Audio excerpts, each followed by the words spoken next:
Bienvenidos a Hablemos de Inmuno. Hoy estamos con Ágata Sebey de la FORE, que es licenciada en Ciencias Biológicas y doctora en Química Biológica de la UBA, y además es investigadora asistente en lo que es el INVIRS. Bienvenida, Ágata, ¿cómo estás? Gracias, muchas gracias, chicas.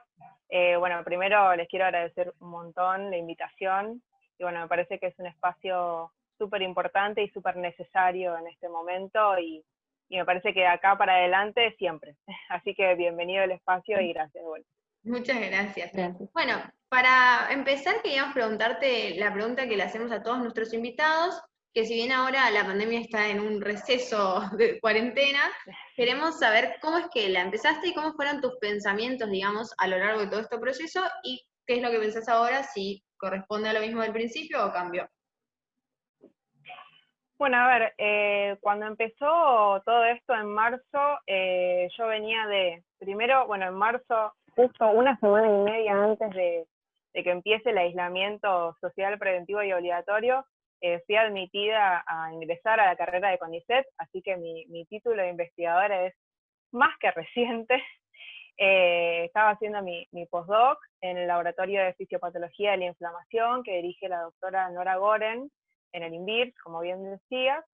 Entonces, bueno, trabajando mucho, porque también desde fines del año pasado estoy dirigiendo la tesis de licenciatura de una estudiante, de Paula Máscolo. Entonces, enero, febrero y marzo, que eran los meses de sus vacaciones, trabajamos muy intensamente para aprovechar el tiempo, así que estábamos trabajando con quinta fondo, y bueno, nos agarró el aislamiento y paramos así como con un frontón gigante.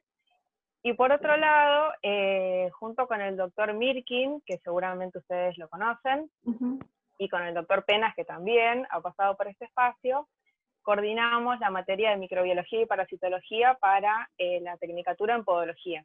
Entonces, estábamos, como siempre, armando nuestra materia para empezar a dar en abril, y de pronto fue también rearmar todo un universo absolutamente diferente y desconocido para nosotros. Así que bueno, fue un desafío. El aislamiento fue un desafío, fue repensar, por un lado, la investigación, bueno, qué se podía hacer. O sea, no era una opción quedarnos en casa mirando el techo. Entonces, bueno, repensar también qué hacer desde lo no experimental, sino de análisis de resultados y de búsqueda. Y a veces, una veces no tiene tiempo o no tanto tiempo para meterse en investigar bibliografía de algunas cosas, bueno, empezar a hacer otras cosas. Y también desde la docencia, bueno, repensar absolutamente una materia para que, bueno, todos los alumnas y alumnos pudieran participar, estar. Bueno, las formas de evaluar, que son formas distintas, no es lo mismo, no es... Así que bueno, la verdad que para mí fue muy positivo el balance, a pesar de todo.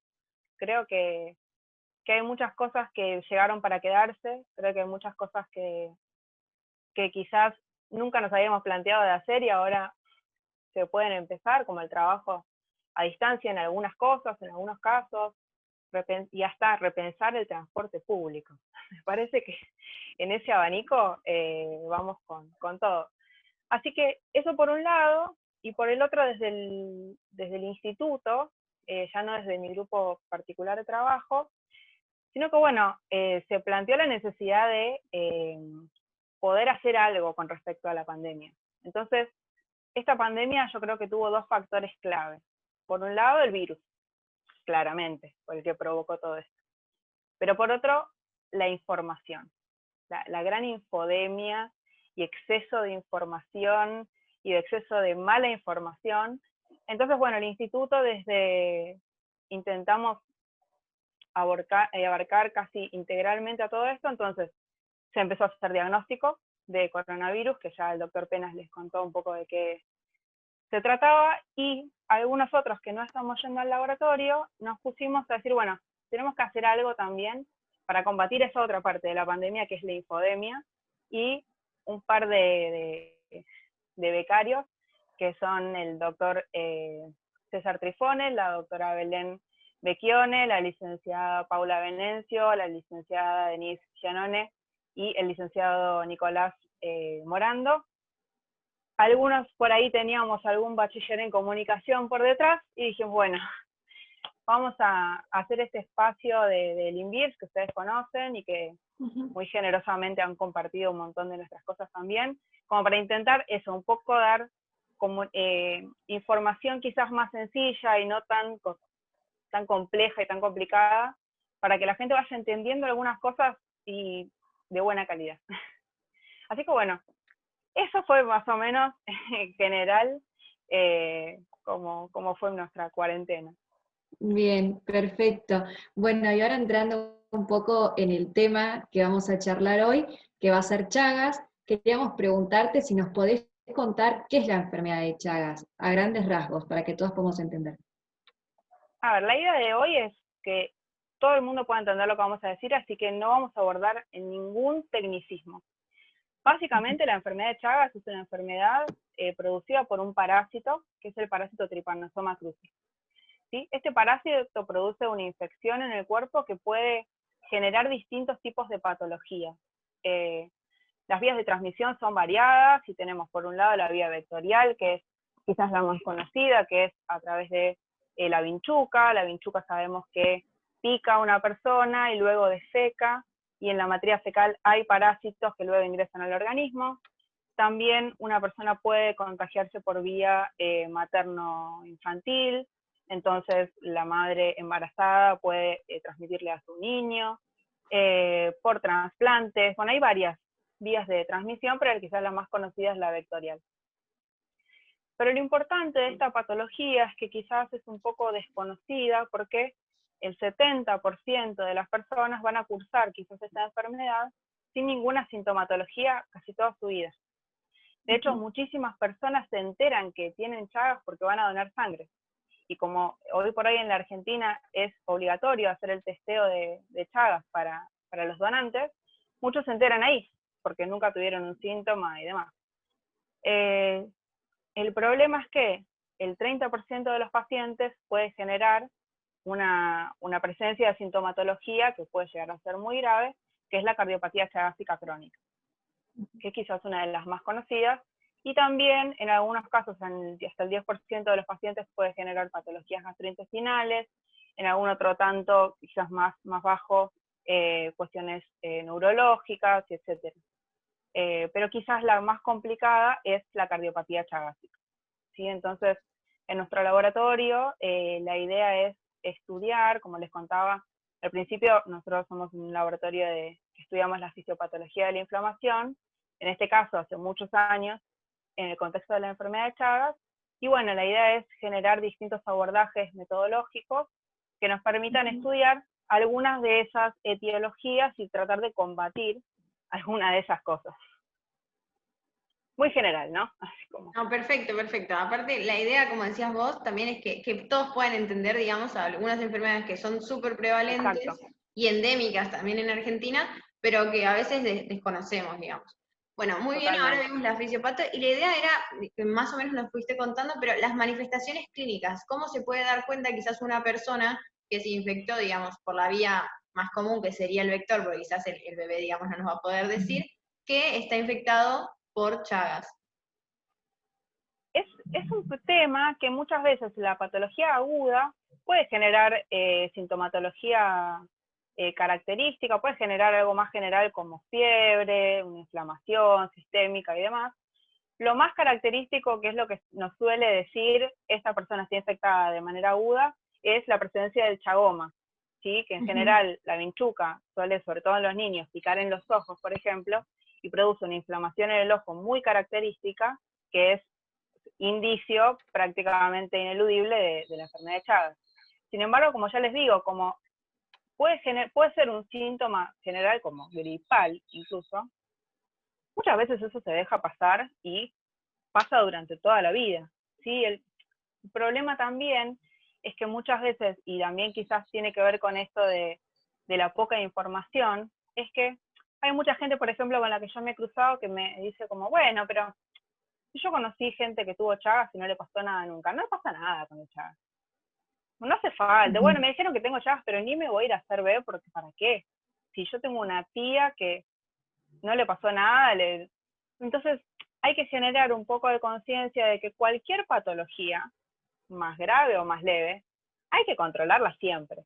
Hablemos de Chagas o hablemos de lo que sea, porque siempre es mejor, ¿no?, ir regularmente al médico. Es importante como mantener controles periódicos, y sobre todo los pacientes con enfermedad de Chagas, porque como ya les digo, esta enfermedad puede parecer durante muchísimos años asintomática, pero en algún momento puede empezar a dar síntomas, entonces es importante ir manteniéndolos a raya, porque si bien el tratamiento que se usa, que ahora les voy a contar un poco, hoy en día el antiparasitario, en general está indicado para la etapa aguda, bueno, hay en algunos casos en los que también se da en la etapa crónica, y sí hay algún tratamiento sintomatológico para la cardiopatía, solamente para controlar y mantener a raya los síntomas, pero no una cura real todavía.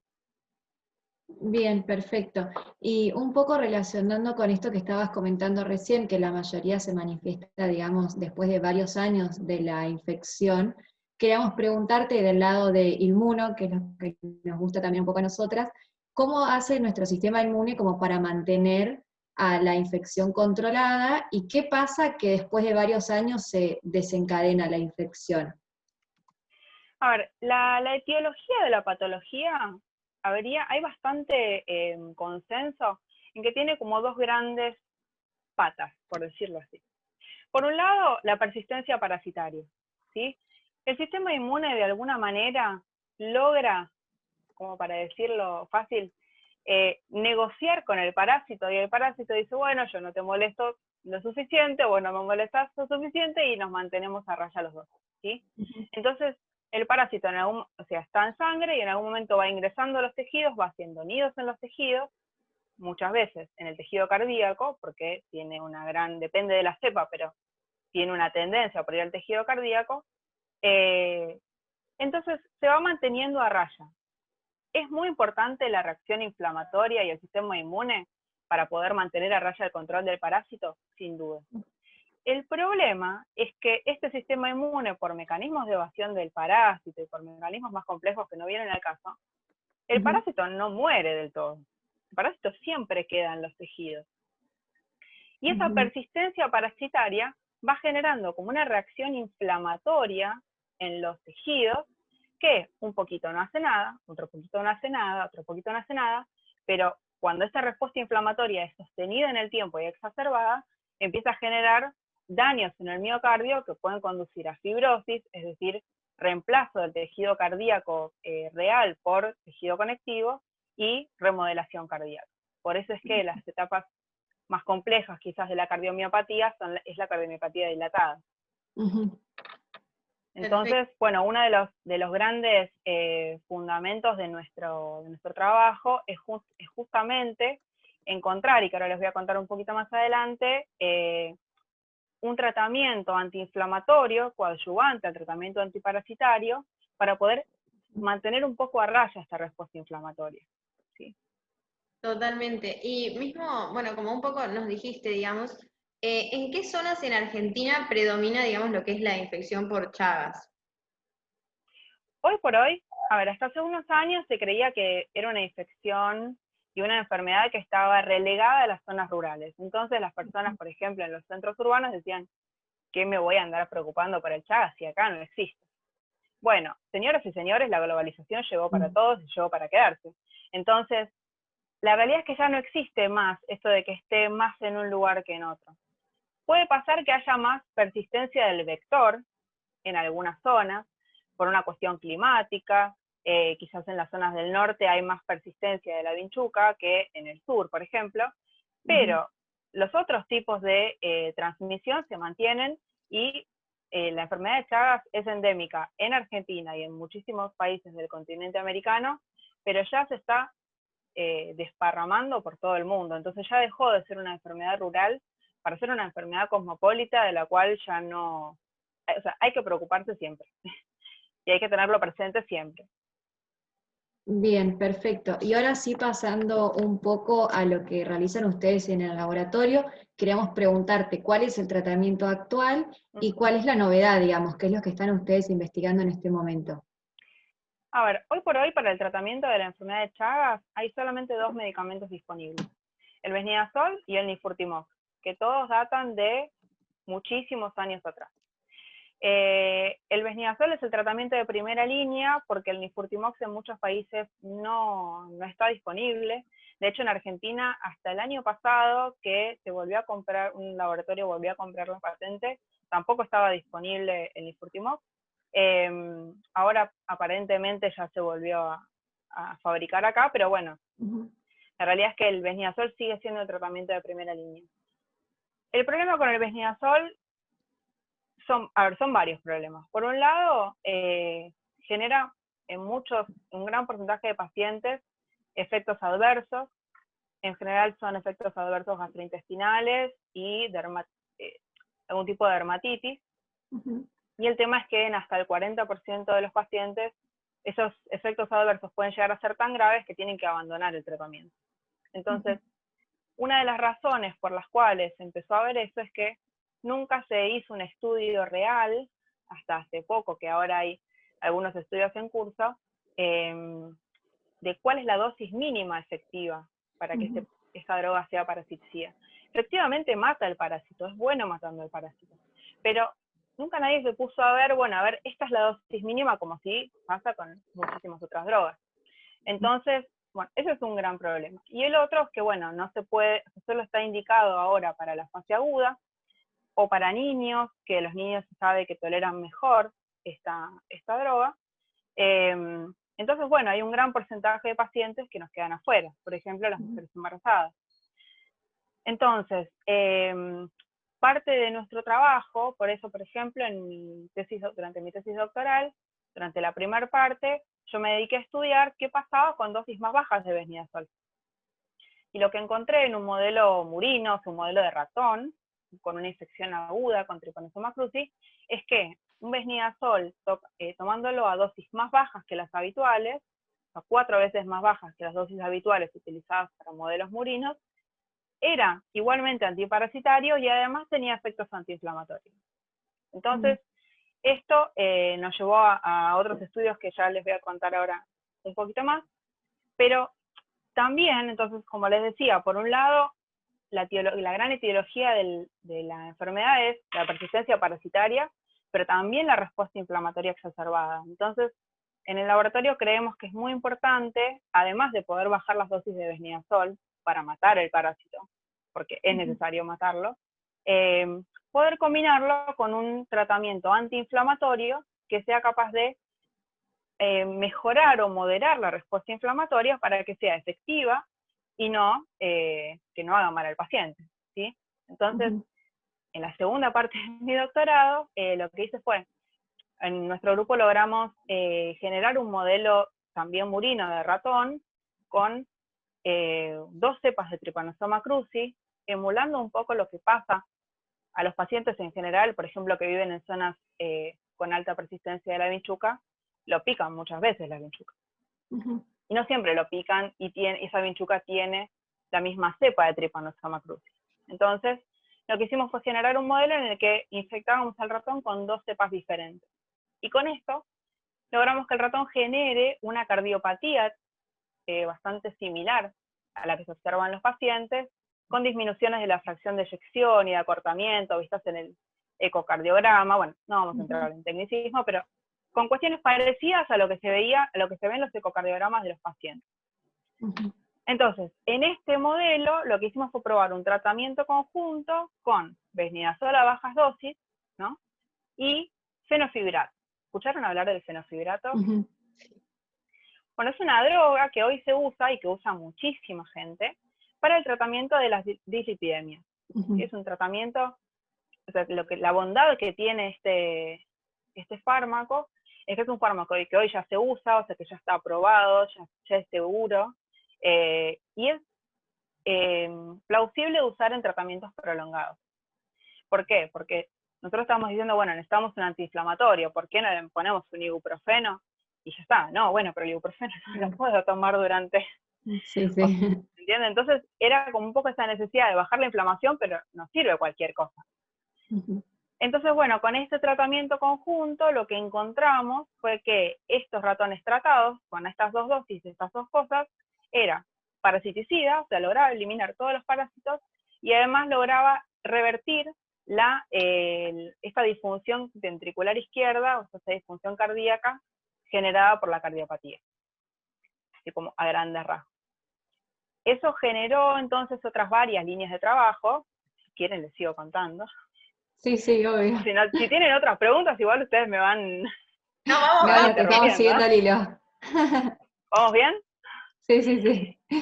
Entonces, bueno, con estos resultados, la verdad que fueron muy prometedores, estábamos todos muy entusiasmados. Entonces, por ejemplo, una de las líneas que se está trabajando ahora, que lo está llevando a cabo el doctor Penas, que ustedes ya conocen, es caracterizar la población de macrófagos que está implicado en la cardiopatía chagásica y también en este modelo murino, y entonces evaluar el papel del fenofibrato en estos macrófagos. Porque entonces ahora queremos saber, bueno, este fenofibrato mejora la función cardíaca, evidentemente está funcionando. Bueno, ¿cómo lo hace? No nos queremos quedar solamente con que lo hace y ya. Entonces, eso por un lado. Por otro lado, la licenciada Jimena Rada, como parte de su doctorado, lo que está estudiando ahora es el papel de IL-10, de la interleuquina 10, que es una citoquina antiinflamatoria, en el efecto también del fenofibrato. Eso, otra de las partes. Por otra parte, la licenciada Azul Pieralisi empezó un abordaje nuevo, que era, bueno, dijimos, hasta ahora veníamos bien, veníamos con los ratones, un modelo de ratón, bueno, pero ¿qué pasa en los pacientes? Entonces empezamos una colaboración con el Hospital Argerich, con el Servicio de Cardiología, que le agradecemos mucho al doctor Gagliardi y a la doctora Nilda Prado. El doctor Gagliardi es el jefe del Servicio de Cardiología del Hospital Argerich, y con ellos estamos haciendo un estudio en pacientes con distinto grado de cardiopatía, y Azul está estudiando la contribución de las subpoblaciones de monocitos en esta cardiopatía, a ver de qué modo se está generando la cardiopatía, y de qué modo el fenofibrato puede mejorar eso o no en los pacientes.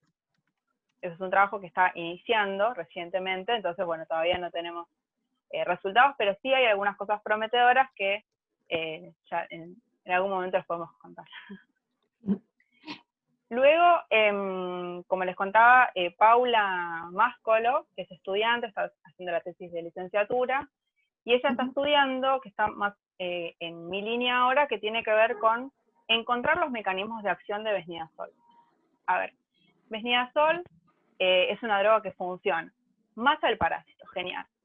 Nosotros encontramos que tenía efectos antiinflamatorios, ya había un grupo en Rosario que había encontrado que lograba inhibir una vía inflamatoria que se llama NF-κB, y nosotros en un trabajo anterior, como parte de mi postdoctorado, habíamos encontrado un poco más cómo lo hacía, que eso lo hacía a través de la vía IL-10, o sea, de interleuquina 10, de STAT3 y de SOX3, que es una vía de señalización celular, bueno, como para entender un poco más qué es lo que está haciendo esta droga. Casi no se conocen los mecanismos de acción.